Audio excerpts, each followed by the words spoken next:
Shuddho buddho vimuktaha Shruti shikara giram mukhyatatparya bhumi Yasmad jadam samastam Jagadidam amrtat vyapya sarvam stito yaha Yasyam sham shavatarai Suranaravanajairakshidam sarvametad Tam bhumanam mukundam hrigatamamalam Krishnameva prapadye Tam bhumanam mukundam hrigatamamalam Krishnameva prapadye Madhya hridayakashe Sadanandamayo Guruhu Udedu satatam samyak Swatmananda prabodhagaha Harihi, Harihi, Harihi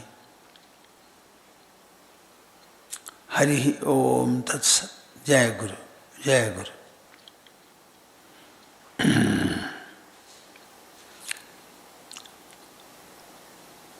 We shall have as usual 3 times the joint recitation of the auspicious monosyllable Omkara. Interlock your fingers and put them on your lap. Sit comfortably erect. Close your eyes. Open the mouth and the heart and join me. I don't have very good health today. Still I thought somehow I will talk. May not be for the full duration. I will try to speak at least for an hour.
The Bhagavad Gita shloka, Arjuna's note of surrender before Krishna, asking him to be his teacher and making himself the disciple. Karpanya dosho bhata svabhavaha Karpanya dosho bhata svabhavaha Pritchami tvam Dharma sammudha cheta Dharma sammudha cheta Yachreyasyaad Nishchitam bruhi tanme Nishchitam bruhi tanme Shishyasteham Shadhimam Tvam prapannam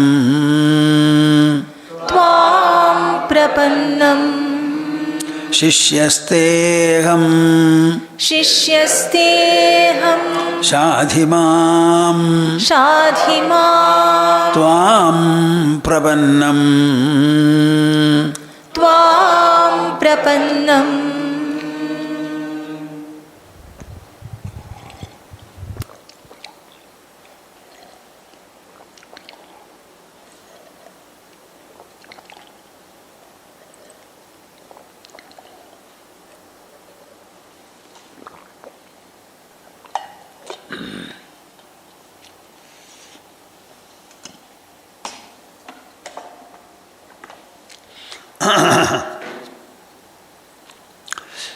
we are discussing the different kinds of yajna.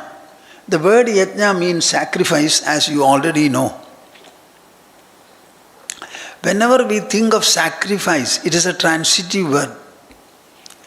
There must be someone to make the sacrifice, another to receive the sacrifice. And that interconnecting process or program, that process should be there. Thus, in every form of sacrifice, there is something that is offered and somebody who offers it, and something or somebody who receives it. Normally, the word sacrifice or yajna is associated with the rituals that are prescribed in the Vedas. The Vedas are divided into 4 quarters. The first quarter consists of a number of hymns and praises addressed to a variety of deities, all superhuman, imaginary. They went on praising, adoring. They were not satisfied by doing so. Suppose a guest comes to your house. You first of all receive him and engage in a conversation with him. How long will you be talking? 1 hour, 2 hours? So there is a feeling that at least in half an hour you will feel like asking him, shall I bring you a cup of coffee? Or you already bring? See, the sentiments are common, whether it is in the religious field or in the secular field. So they wanted to make some offers to the so-called deities whom they were adoring and praising. What can they offer and how to offer? Because these deities were not visible. They were only in their sankalpa, in their imagination. So the Hindu mind is always very fertile, as I always say. So they made a ceremonial altar, a pit, ceremonially, decorated it properly, and then ignited fire.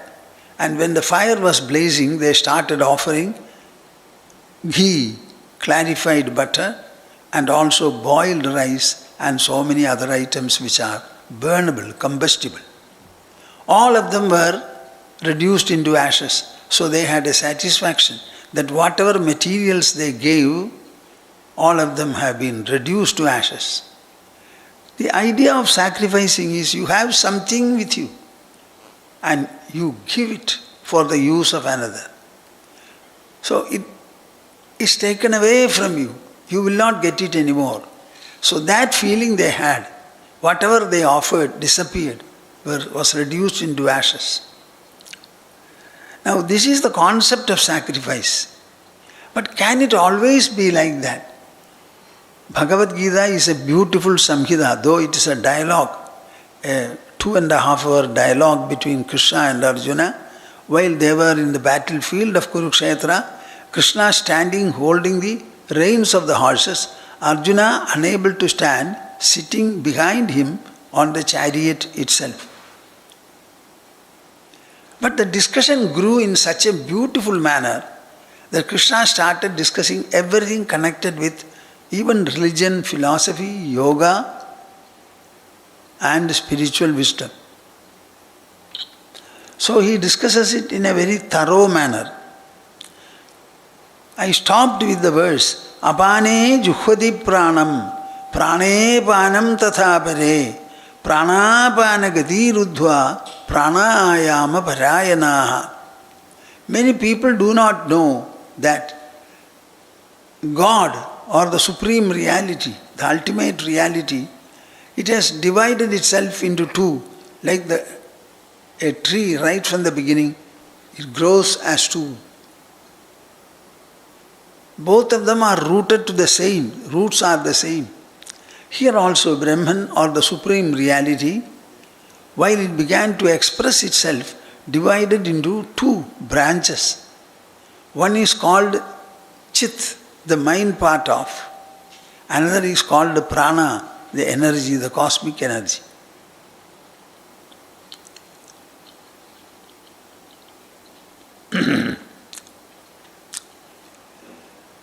The prana is actually invisible. is the cosmic energy invisible. I think all energies are in a way invisible. The effect of energy in matter alone is visible. Now, what is the visible form of prana then? Our breath. We have a pair of lungs which function repeatedly. They shrink and swell. They shrink and swell. The heart also beats. Both of them are equally important. One supplies blood, another supplies oxygen. Now, this invisible cosmic energy is visible in the form of breath, I said. In the breath, we generally identify prana and apana. Though prana, it is divided into 5. Prana, apana, vyana, udana and vyana. Samana. So the incoming breath is called prana and the outgoing breath, as I said earlier, is apana. There are other forms of pranayama also. Generally it is one course offered to the opposite course, or there is another pranapana gatiruddhva pranayama parayana. There is no such holding in or holding out. On the other hand, you have an attention on your breathing process and see that they are even. Normally our breath is not even. We take breath very fast. We leave perhaps taking a little more time. So if you can focus on the real nasal region, I can only show it to you somewhere here. Without touching the nose, you can have a regulated breath.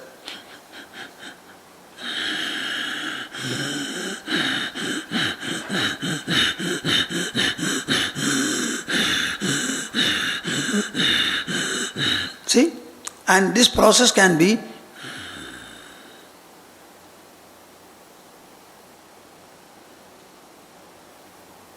I am breathing in and breathing out. That sound is not there.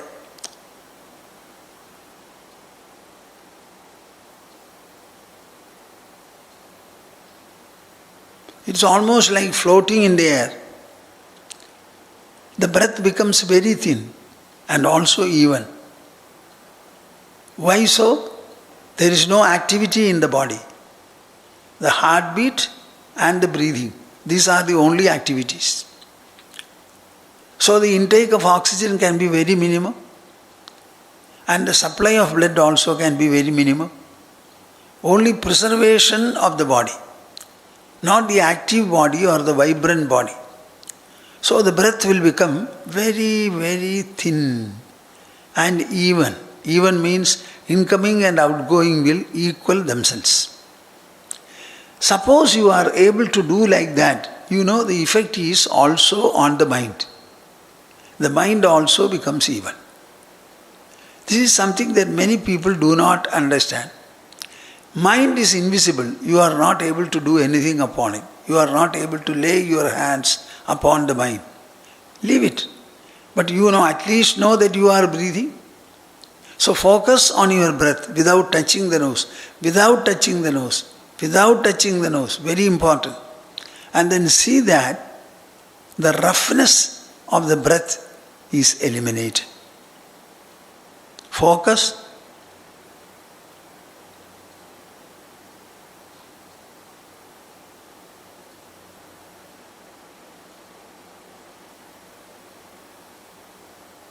You may not know even that you are breathing. This is called pranapana gatiruddhva pranayama parayana. You are restraining, so to say, only with the mental application, not touching the nose. Pranapana gatiruddhva, restraining the incoming as well as outgoing breath. Pranayama parayana. There is no holding either inside or outside. Only intake, incoming and outgoing, incoming and outgoing. You restrain both of them. Let them be thin, feeble, light, slow, very feeble. Now you have something to do. So the mind is engaged, the attention is focused, that part is over. And after focusing the attention, what do? You are regulating the breath, making the flow very, very thin and even. The heaving will be minimal. Virtually there can also be no heaving visible. Up to that limit you can go. Maybe when you reach that state, the body will naturally levitation, they say. Now, I am one who doesn't attempt all these things and who does not speak also about it. Because Krishna has included in his dialogue and Gita is my subject of discussion, I speak something, that's all. Our method, Vedantic method, is truly the mento-intellectual method. The instruments that are applied to pursue Vedanta, the instruments are mind and intelligence. Your emotional mind and rational intelligence.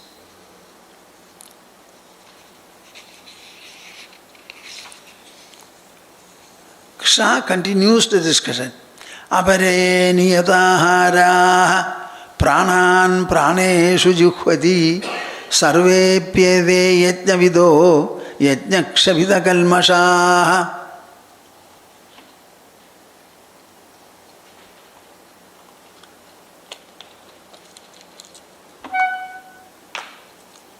See, my mouth becomes dry sometimes in a very troublesome manner.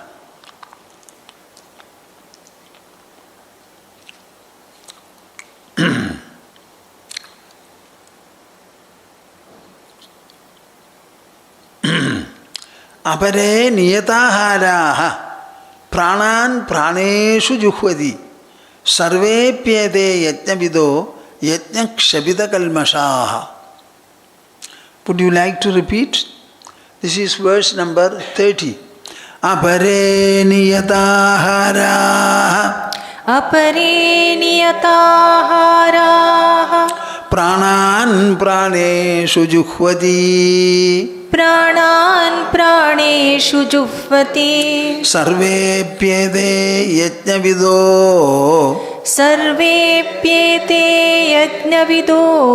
yajna kshabhita kalmashaha. Once you become a devotee of Gita, a student of Gita, a seeker of truth, you will find a lot of nectar in all these statements. They are very great, extremely nourishing, thought-provoking. They will throw you and lead you to contemplation. The effects are very drastic, both in your mind and the intelligence. Another set of people, Krishna says, niyataharaha. They are regulating their food. Normally, everybody overeats. I am not a doctor, but the doctors can make it a subject of inquiry. What is that? How much is the food we require and what do we actually eat? Is our food regulated only by the quantum of hunger? No. It is true that hunger is necessary to be appeased and therefore we have food. But while eating the food, Mr. Tongue interferes to a great extent. Whenever things are tasty, we overeat. And the people in the kitchen, particularly our women, they are very, very particular that good food should be made and tasty and delicious items should be prepared. So they spend a lot of time in the kitchen to prepare the food.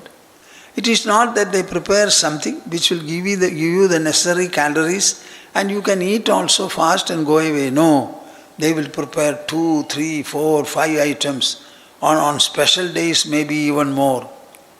And they would like to gain mastery over cooking because the food is a requirement of every creature in this world. And when properly fed, that comfort of having eaten appease the hunger. It is common for elephant as well as the ant. Annadana is also considered to be the greatest, most holy. Because everybody has. Our body exists on the food we take. Suppose you don't take food, the body will perish. While this is true and it is necessary to eat, the eating has to be under a proper, refined regulation. But we overeat. Overeating itself may cause disease, even death, I think sometimes it may cause. So, a regulation in food is something important. That is also part of spiritual life, religious life. Apare niyataharaha. So they resort to restraining food. They decide to eat less. They decide to eat less items of food, less times a day. Suppose you fast, you will find fasting, it makes you aware of the body, aware of the inner being. Suppose you fast, you are missing the meal. That the moment you start missing the meal, you are aware of your own personality.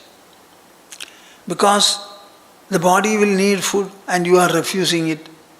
So there is a very special awareness that is brought in fasting. Now this fasting, when you do so, what happens? The prana is active, that is why it creates hunger. And the hunger calls for appeasement. Appeasement is by food. Suppose you restrain your food, you fast one day or you fast half a day, that will be to regulate all the pranic functions in us. Prana, apana, vyana, udana and samana.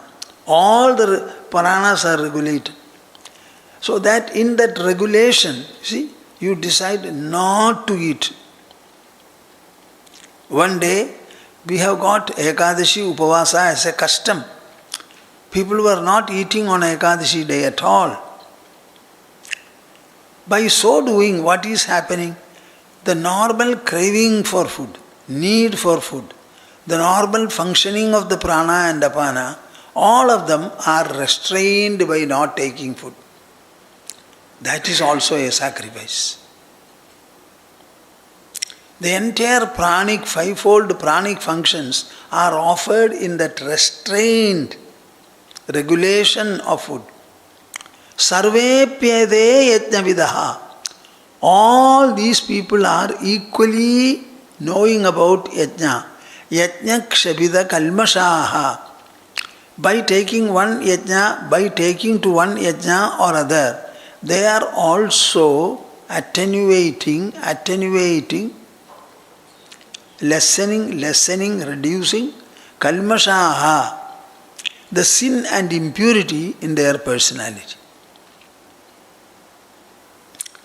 See, these are all very good. I don't know whether you find it so.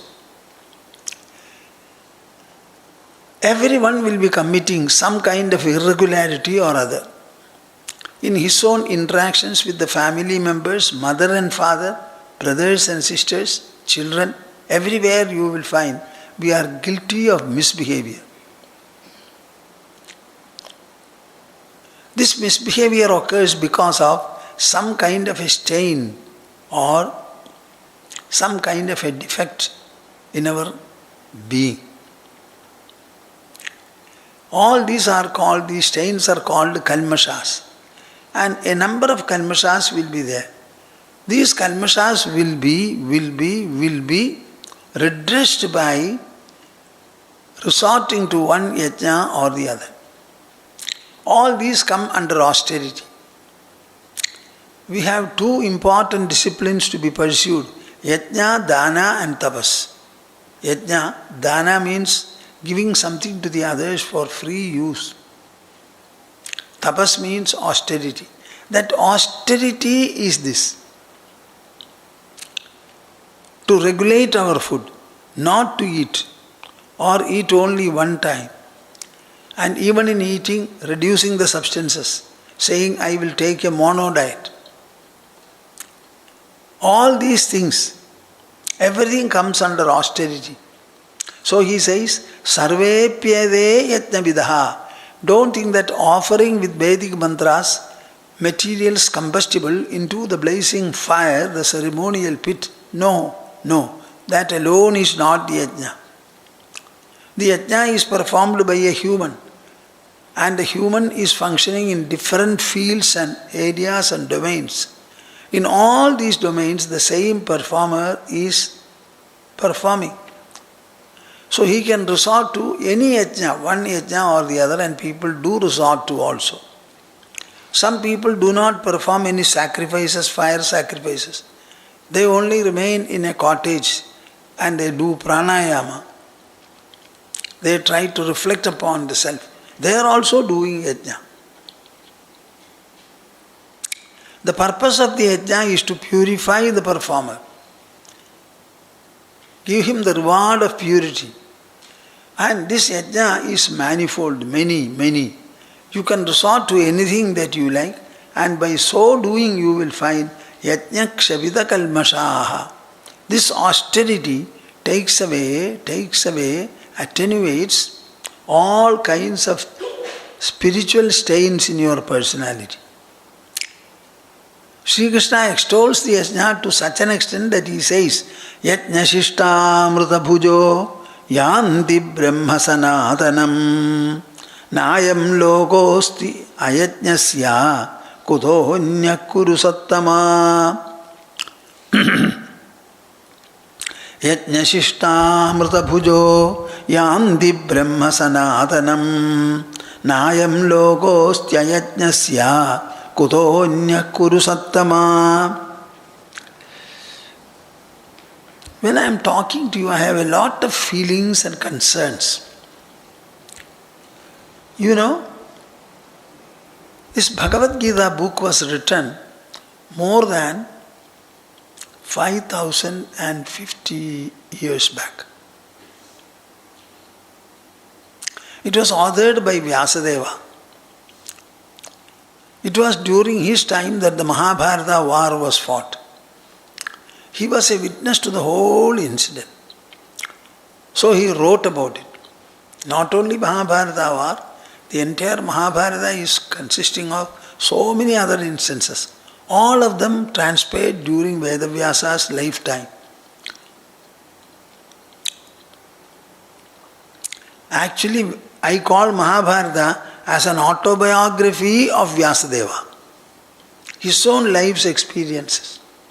Whatever he has seen, he has heard, he has thought, and whatever he wanted to convey, incorporating all these things, he wrote a Mahabharata in which he himself is the first functionary. After writing this book, I really don't know what happened. It is for our governments to inquire into this historic element of the whole episode. When did it transpire? Where did it transpire? How did Vedavyasa record it? How was the legacy preserved? It is there before us in writing. When something is there written before you, documented, there must be an author for the documentation. You cannot doubt it at all. Without a change of syllable, this Mahabharata has prevailed in this country, in the minds and hearts of the people, as a part of the society and history for more than 5,000 years. What is more? Not that it is there in a bookshelf. It was there in the hearts and minds of people, in the mouth and tongue of the people. The entire Mahabharata in various forms, in various parts, they have spread into the nooks and corners of this country. You know, on both sides of Vindhya mountain, our country is spread out and very huge terrains are there. Some of them are inaccessible. Even there, this Ramayana and Mahabharata have penetrated there. Can you think of the system of education which they followed tenaciously, as a result of which these cultural compositions, these epic compositions, reached the far end of the country? How could anybody do it? I am talking to you and hundreds of people are listening to me. One person is talking and the listeners are hundreds. In the same manner, anybody who found interest in Mahabharata or Ramayana, after reading it, understanding it, assimilating it, he found that it was really the history maker of our country. So he disseminated to others. Maybe very few people, 50 or 100. One or two of them picked it up. They also did the same thing. Teaching was an optional affair.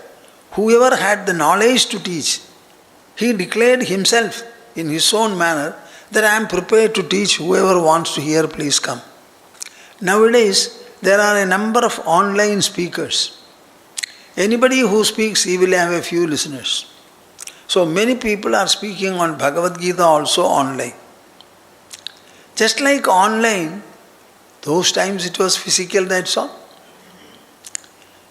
So everyone who understood the message, wanted to transmit it to the others, went on transmitting. And people who are interested in listening, they came.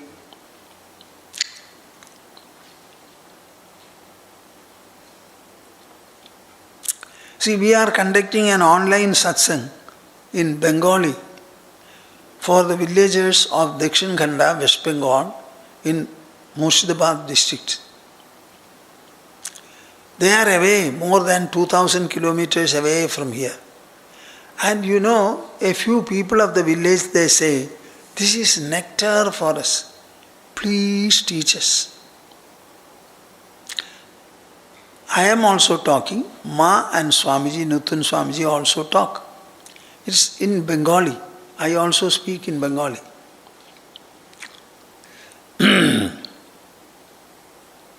other day I asked them, we are discussing the second chapter of Bhagavad Gita. The descriptions about the soul, how it does not kill and does not get killed. Are you hearing me? Nayam handina hanyade. The soul never kills and it is never killed. What a wonderful truth. So I had to explain, we explained it, and I was asking them, it's a very subtle discussion. Do you find it interesting? Are you absorbing? Oh, uniformly in one voice they said, it's very interesting, very interesting. We have never thought of life and message in this manner. Please tell us more. Can you imagine a group of people, villagers, in a remote place in West Bengal, they are hearing the residents of Narayana Ashrama Tapovanam and they want to hear it regularly. So on Sunday we hold it. Suppose there is parallelly another person who starts speaking in Hindi. There will be listeners for him also. Suppose people take it up, then automatically the education will spread. Now it is academic education, scientific education, technological education. Those days it was psycho-intellectual dissemination. Dissemination of knowledge which will directly work on the mind and intelligence of a person and transform his very personality. Thereafter giving rise to very good interaction, application, behavior and whatnot. Again I speak of the three words, characteral elegance, behavioral majesty and interactional excellence. This is the message of our epics. Why I am telling you, it is not that Krishna said and Arjuna heard. No, no, no. It was documented by Vyasadeva, and through his documentation, it has become the culture and legacy of 140 crores of people. Anywhere you go, you will find Mahabharata in somebody's hand, Ramayana in somebody's hand. How, you tell me? Because these are things which the human mind, the psychology of man, always looks for. The world is after all tormenting. It is confusing. It wears and tears our life, corrodes our senses. Where shall we look? Where shall we look for some peace, stability and poise? We are born with a body, but we are not the body. The body is inert. It is animated by the mind, activated by the mind. This mind always looks for contentment and peace. No object in this world can produce peace or contentment. Everything is inert, matter. Can matter ever give rise to experience and knowledge? Contentment is an emotion. It belongs to the mind. Mind being within the body, wherefrom can you churn out contentment? Now Bhagavad Gita does it. So everybody is interested in. You don't know. That is why you don't look into it. How did Arjuna hear? Stopping the entire war. 4.5 million warriors simply stopped, allowing the conversation to be for 2.5 hours. Can you imagine? The loyalty and discipline the warriors had even in the battlefield, where war cries had been already raised and discharge of arrows alone was to take place.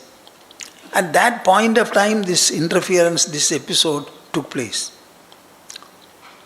So the word Yajna has got great meaning. Yajna shishtamrita bhujo yanti brahma sanatanam nayam logostya yajnasya kudonya kurusattama. Once you understand the concept of Yajna, the relevance it has to human life, and how when the Yajna is properly pursued and applied, it acts on your mind psychology, it acts on your rationality also, and it has a sublimating, enriching and empowering effect on the emotional mind and the rational intelligence. Whenever something good is there, they made it religious so that people will accept it and remember it more. Yajna shishtamrita bhujo yanti brahma sanatanam sarvepyede yajna vido yajna kshabida kalmashaha. Once the message of Yajna, the content of Yajna, then is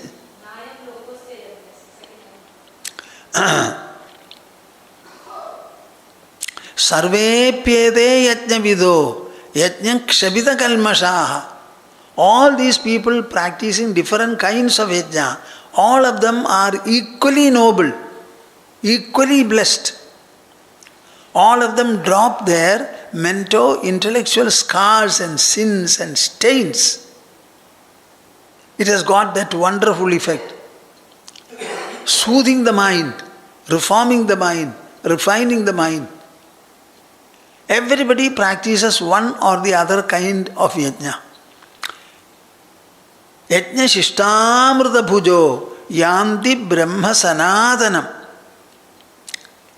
This Yajna is so holy, so serene, so sacrosanct, that after performing Yajna, whatever is left aside, people used to take it as a prasada, a blessing element.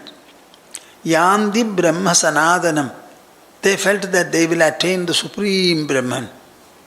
So much of importance and holiness is attached to the spirit and the pursuit of yajna.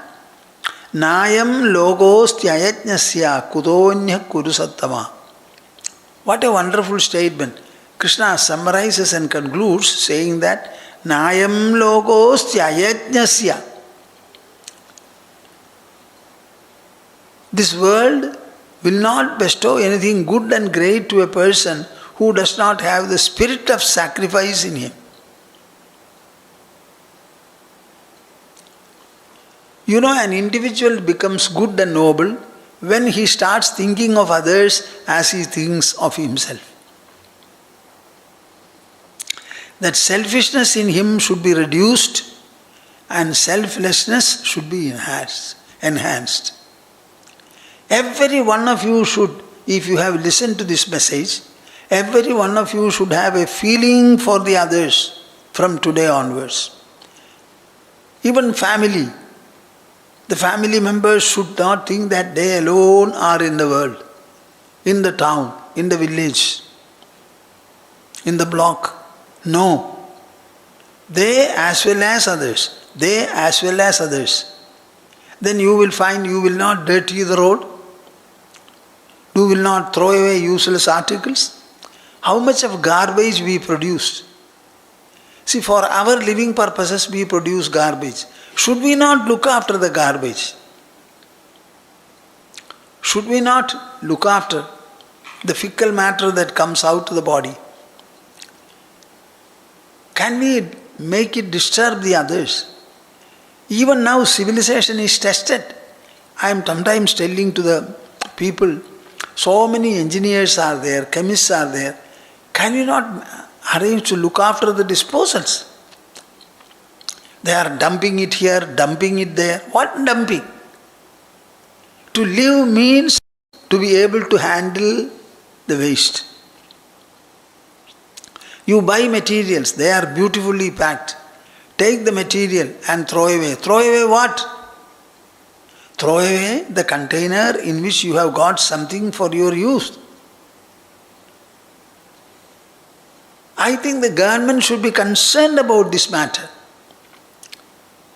They want economic prosperity. I agree, very good. I also want.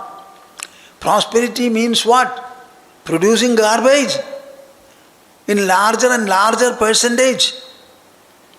And what are you going to do with them? They say the plastic takes 5 lakhs of years to disintegrate. 5 lakhs of years. So what are you going to do with the plastic? Tell me. Invention of plastic was very easy perhaps. But the consequence of it, the aftermath of it, Yajna shishtamrita bhujo yanti brahmasanatanam.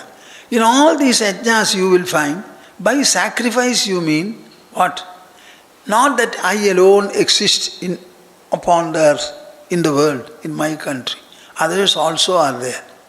So you must always be concerned with the others. I think every child should be taught the need for selflessness, the need for reducing and wiping off selfishness. So this yajna is a very good spirit, very good persuasion. Yajna shishtamrita bhujo. After performing yajna, whatever is left aside, if you take that, yanti brahmasanatanam, you will attain, you will go to the Supreme Brahman. Nayam logosti ayajnasya. For the man who is not given to the performance and pursuit of yajna, this world will not be useful to him at all. Kudonyaha kurusattama. What about the other world, which people believe that after the body falls, they will attain, they will be led to? Both will be lost. So the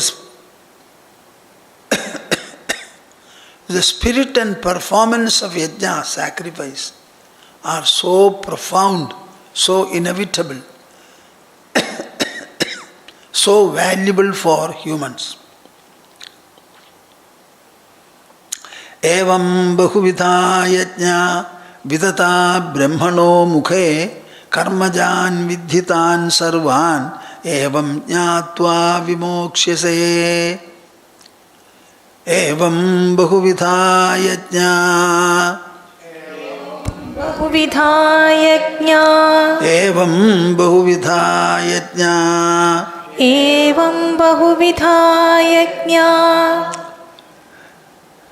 Vidata brahmano mukhe. वितता ब्रह्मणो मुखे Vidata brahmano mukhe. वितता ब्रह्मणो मुखे Karmajan vidhitan sarvan. कर्मजान् विद्धितान् सर्वान् Evam jnatva vimoksyase. एवं ज्ञात्वा विमोक्ष्यसे Evam jnatva vimoksyase.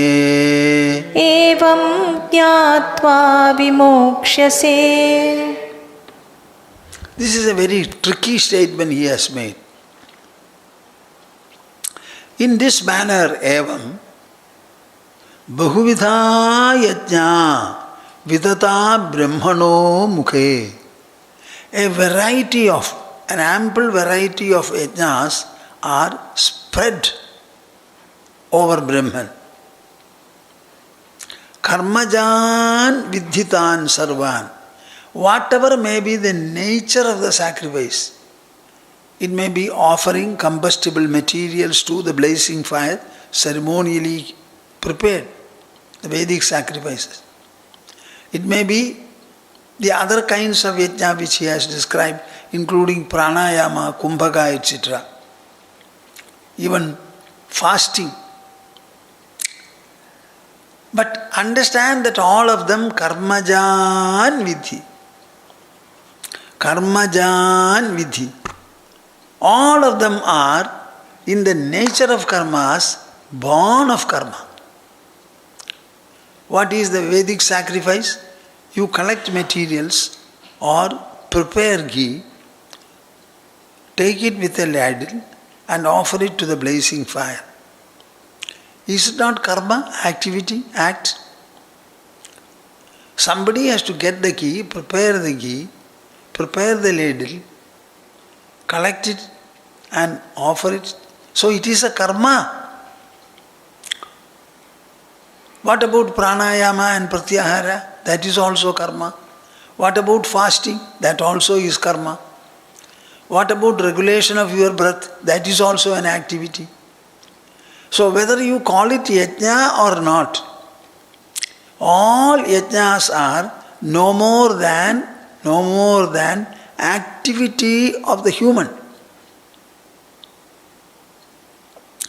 Either with material or without material. Maybe focusing your attention on your own breathing process. Maybe taking a decision to sternly deny yourself one day's meal. Whatever it may be, all these are actions. Actions done by the individual, either physically or orally or mentally or intellectually. Karmajan vidhitan sarvan evam jnatva vimoksyase. Once you know, I don't know whether you understand what I say, grasp it. All sacrifices, in spite of their seeming ceremoniality, seeming religious nature, or activities like breathing in and breathing out, or fasting, or observing mauna, not speaking, whatever it may be, everything is an act of the human. It comes under activity. And when you understand that it is an activity, Krishna has already mentioned what should you do with all the actions. You should take away your delusional clinging, sangha to it, and perform everything alike without sangha. Then it becomes a continuous sacrifice. You don't have to look for specially this or that. The ceremonial sacrifices also are actions. Pranayamas also are actions. Praanic regulation is also action. Fasting is also an action. Everything is done either by the body or by the tongue, mouth, or by mind, or by intelligence. When it is becoming karma, he has already mentioned earlier, what do you have to do? Tasmad asakta satatam karyam karma samajara. Whatever activity you perform it without delusional clinging. So if you start living a life, performing all the activities you do, without any delusional clinging, all the activities equally become sacrifice. Once you are able to do so, mokshade, you become liberated. A liberated man will also be living in this world, but he will have no sangha at all, delusional clinging. You don't have to specifically make any sacrifice at all. See, we are all born on the earth. The earth is one of the countless number of planets and celestial bodies floating in the sky. And on the earth there are millions and millions of creatures. We are one individual human. If the earth were not there, you would not be there. If the universe of other planets were not there, earth would not be there. So can you detach your existence from all the rest? Or is it only an infinitesimal part of the whole? Why is the whole existing? You are also existing for the same reason. So if you can drop your ego, drop your selfishness, drop your delusional clinging, that is the greatest form of sacrifice that you can make. Karmajan vidhitan sarvan evam jnatva vimokshase. All sacrifices, the constituent factor is activity. An act becomes a sacrifice. An act is either physical or sensory, or oral, or mental, or intellectual. Only 4 kinds of activity are there for us. We don't have a 5th category. And all are equally karmic in nature. And the formula then to be applied is, take away your clinging and the karma becomes divine. You become godly. You become spiritual. You don't have to practice any sacrifice specially at all. The whole life becomes a beautiful sacrifice. Take away the clinging that you have. Why are you living? Why is the earth living? Why is the universe living? I am a part of the universe. So the question, why am I living? Why is the universe there?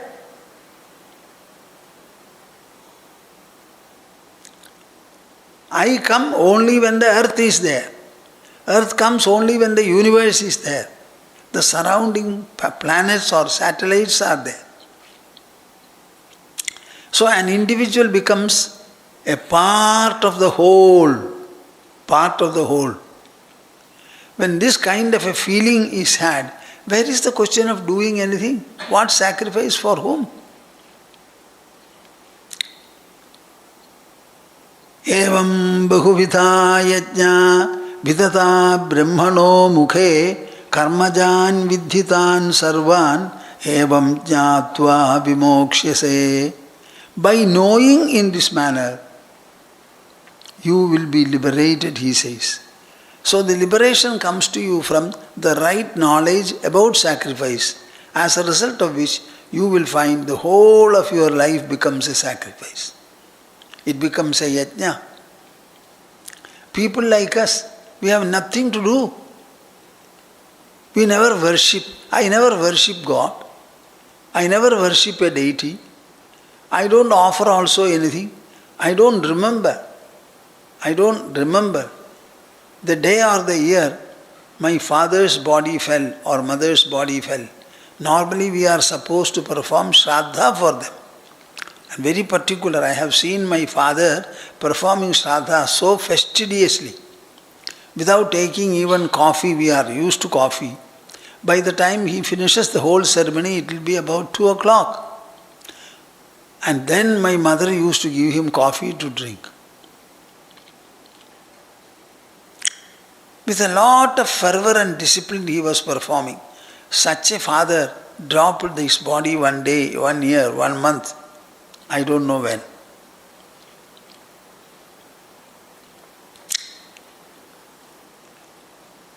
Our scriptures also clearly declare and allow this kind of a transition. What is the truth behind it? All the activities we perform are sacrifice.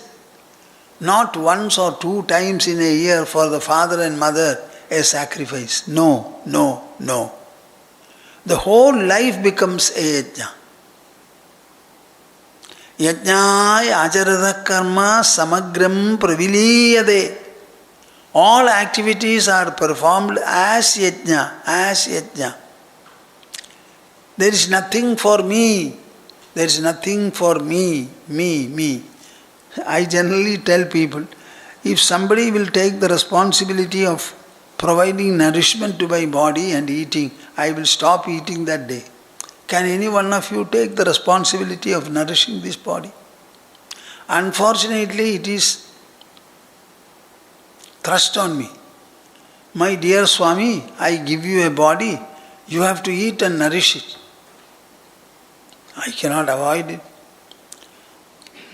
If any one of you will substitute my role of eating for my body, I will stop. I will be very grateful to you. Understand that constricted individuality, that is the greatest sin that we have. The greatest sin, if you ask me what, that ego is the greatest sin.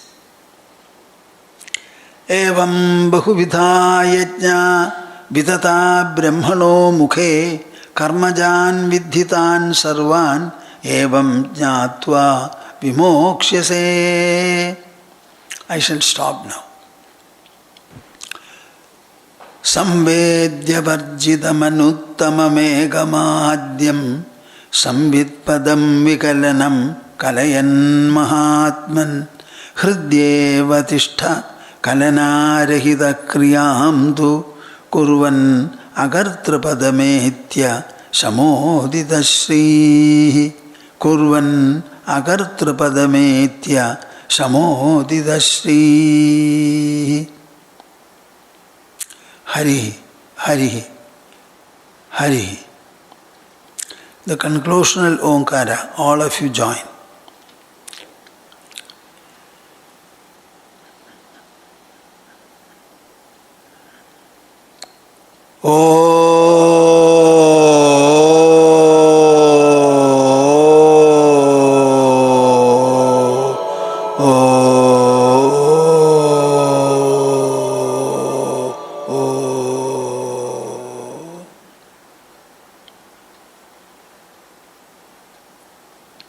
Hari Om Tats Jai Guru.